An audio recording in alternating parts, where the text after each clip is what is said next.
It's Wednesday, the 30th of November, 2022. Welcome to the Fast Five by Fear and Greed, where we give you the top 5 business stories you need to know in just 5 minutes. I'm Michael Thompson, and good morning, Sean Aylmer.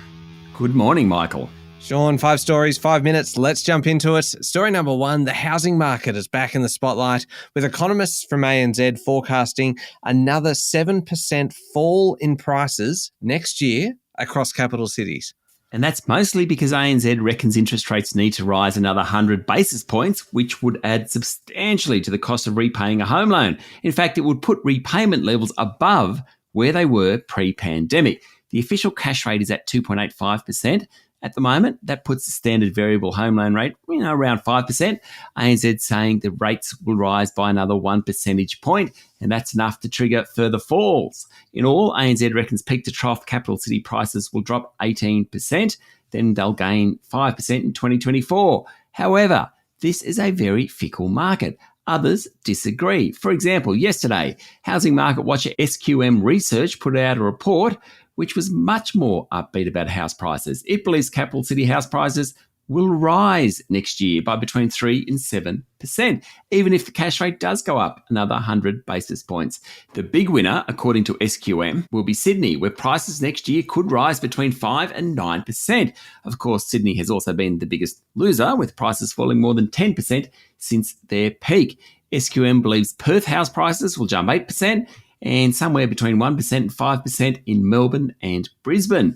Adelaide will be flat, but remember, it hasn't run as hard, while prices in Hobart, Darwin and Canberra could fall. So who do we believe? Well, the answer is no one's really sure. Obviously, ANZ's forecast is very pessimistic. They believe that's because people just won't be able to afford to borrow as much money. Anyway, we'll find out over the next 12 months to 2 years. Yeah, I'm sure there'll be plenty of anxious people watching that one. On to story number 2, Sean. Plenty of fallout from the Federal Nationals' opposition to the Indigenous Voice to Parliament referendum announced on Monday. Leader David Littleproud is facing a split within the party, with former minister and current member Andrew Gee saying he will campaign for the Voice. Littleproud's announcement has attracted plenty of criticism, with supporters of the Indigenous Voice saying the Nats hadn't considered the referendum vote thoroughly enough. Opposition leader Peter Dutton yesterday said the Liberals were waiting on more details from the government before settling on a position.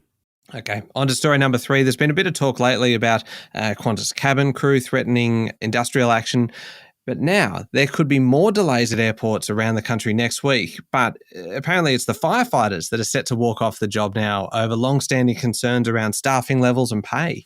The aviation branch of the United Firefighters Union has planned a national strike from 6 a.m. to 10 a.m. next Friday, saying Air Services Australia, which is the employer, has reduced resourcing, putting travellers at risk. It will be the first time the firefighters have taken action. Basically means no aircraft will be able to use 27 airports across the country in that period. No takeoffs, no landings. The union is asking for a 15% pay rise over 4 years. It would be extremely disruptive if it happens. Okay, story number 4, bad news if you're a lover of the Zinger burger or the hot and crispy chicken fillet, Sean, because KFC is set to hike prices on its burgers after its owner in Australia, Collins Foods, said that profit margins are being squeezed. Shut up and take more of my money, Michael. The prices of chicken, oil, chips and energy have all jumped, and even a rise in the value of sales hasn't been able to offset the increases. Collins Foods runs 264 KFC outlets in Australia. Its share price tumbled 20% yesterday. That's massive. After the announcement, it also said inflationary pressures are still rising. The group also owns 62 KFC outlets in the Netherlands and Germany and 24 Taco Bell outlets in Australia. All in all, that Zinger burger is going to get more expensive. Yeah, it certainly will. Final story number 5. It seems only right that we should finish with an Elon Musk story, considering he delivers us one pretty much every day. This time, though, it involves Apple, and the world's largest tech company, or actually really the world's largest company, full stop, has picked a fight with Twitter and its new owner, Elon Musk, dropping pretty close to all advertising from the social media platform. In response, Musk has threatened to withhold Twitter from Apple's App Store. Elon, the self-proclaimed chief tweeted that Apple had mostly stopped advertising on Twitter and then asked if the company hated free speech in America. I just love the drama in that, don't you? It's just, that escalated quickly. Sure does.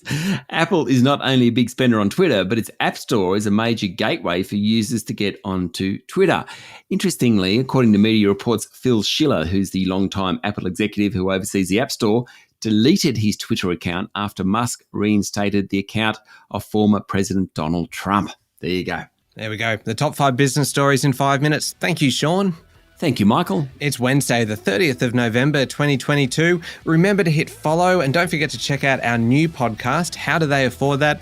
A new episode out today. It's all about making your money work a little bit harder for you, and the new episode's actually all about bill shock and how to deal with a larger than expected power bill.